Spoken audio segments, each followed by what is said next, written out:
My horses to me are literally my peace, my calm. They're the one thing that it just make me just go down. I think I'm quite an anxious person, and I find on my worst days and days that I just want to do nothing after work, but if I go and I ride my horses, I just literally come right back down to normal again. There's nothing better than that feeling.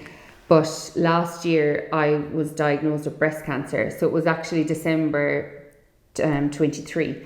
I had kind of felt a lump.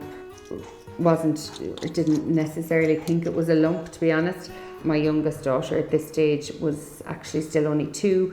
I suppose I was trying not to think the worst. So I got seen really quickly, but I knew straight away when I had the ultrasound. I just knew by his reaction. I thought, this is not good.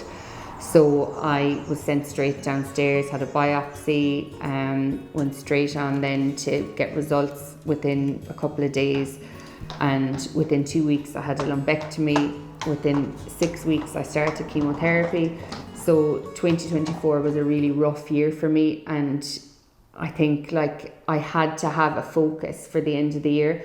So actually I finished chemotherapy in the end of April last year, and then I had a month break and went on to radiotherapy.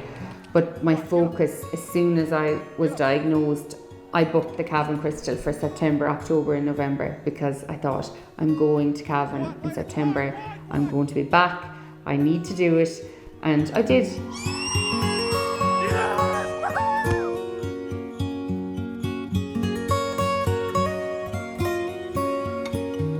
Going to school, I remember I used to get embarrassed when people would be like, what do you mean you live in a castle? But it wasn't a castle to me, it was home, and I suppose because it was a business, it was a B&B. It wasn't like we had this whole castle all to ourselves. Like it was a B&B, and it was a business, and you know, I had to work in it when I came home every day from school. I suppose my passion for show jumping came when I was very young, because at the time the show jumping was on in Salthill every year. There was this massive show jumping festival at the Irish Equitation School. They would come down every year and they would use our stables here, stable up, and the grooms would actually stay here in the castle. I absolutely fell in love with Glendalough, this big grey horse, and I just was besotted so much that they gave me photos of it being jumped with Jerry Mullins out in the States, and I absolutely loved it. And they used to bring us in the truck, so we would go into Salthill in the truck with them, and we'd hold the horses on lead ropes while they had grass after they jumped. My dad played the uilleann pipes and the bagpipes, so he was in the army for 21 years and he would have been the pipe major in the army band. So Dad would have played in the Aga Khan in the main arena every year at the Dublin Horse Show. So it was a huge thing. My uncle as well, my uncle Gerard, the two of them would have been involved. And every year we went to the Dublin Horse Show to see them, and it was amazing to see them going around the arena. I would have ridden through the years until I was about kind of 17, the time I did my Leaving Cert. And after my Leaving Cert, I actually went straight into beauty therapy. So I did a year of college for beauty therapy, and I went and worked in a salon after that. I was only 2 years working in that salon, and then in 2002 I ended up winning the Galway Rose. So I was in the Rose of Tralee that year, which was another amazing experience.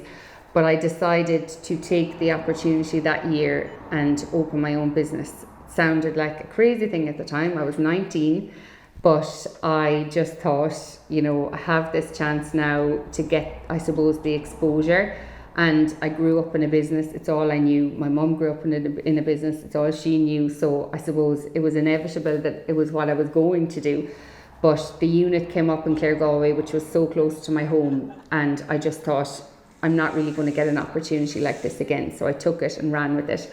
And when I was 26, I just decided I wanted something for me again. So I decided I'd start back riding again. The biggest turning point for me with Harvey was actually when I started to get physio for him. So I started to use Emma Chilcott, and literally from the first day that she treated him, things just got better and better, and we started to get the clear rounds, and then we were able to move up in the heights, and then I knew I was ready for qualifiers. To be in Dublin was just the most, like, it's hard to describe, but it's the most amazing experience I've literally ever been through. I think from walking through the vetting to getting your stable, you know, the first time that I decided I'd just do a little bit of flat work and warm up with him, and just walking across the grounds and thinking, this is actually me, I am here on my horse. It was just surreal. And then to go into that Simmons Court Arena and hear the music and see the crowds, like, just literally unbelievable. Before you even go over a fence, just to ride into that arena was just unbelievable experience.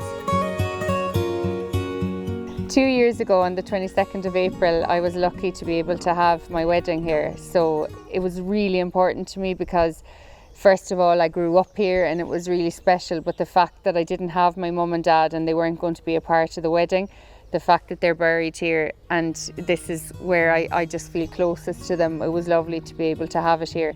So my sister walked me up the aisle and gave me away. My dad's best friend Blackie and his partner Siobhan played me in, so they piped me into the church, and which the church is actually inside the castle. It's a chapel inside the castle. So I had the traditional music, which brought my mum and dad close as well, and we had a lovely session and just food and drinks and friends, and it was a really lovely, relaxed day, and it couldn't have been more perfect. And obviously the horses came to visit as well for some photos. My husband had absolutely no interest in horses, in any kind of animals. When we met, he'd never had a dog, he'd never had a cat. Now he has 2 dogs, a cat, 2 horses, and if I had my way, we'd have hens as well. But he loves coming to shows. I love being a mum. I absolutely adore it. I, at one stage in my life, was told I would never be able to have kids. So the fact that I now have 2 and a wonderful husband is massive to me. So although I adore my horses and I love going to shows, I hate leaving them. So it's huge to me that they come with me. We gear up our whole show jumping year to the qualifiers for Dublin. Our very first qualifier, which is Kernan's this bank holiday Monday, which is so exciting, but it's also so nerve-wracking because, you know, once Monday's over, that's your 1 of 4 chances gone. So whether you get there or you don't get there, there's a lot of competition, and it's a day like this. We always say with qualifiers, it's luck. You know, we can all ride the best rounds. Often the people that qualify for Dublin aren't necessarily the ones that are in the ribbons the rest of the year, but it's all about, I suppose, your luck on the day. The fact that I've been there at all, I feel very privileged, but I would just love the opportunity to get there again and really give it a competitive chance.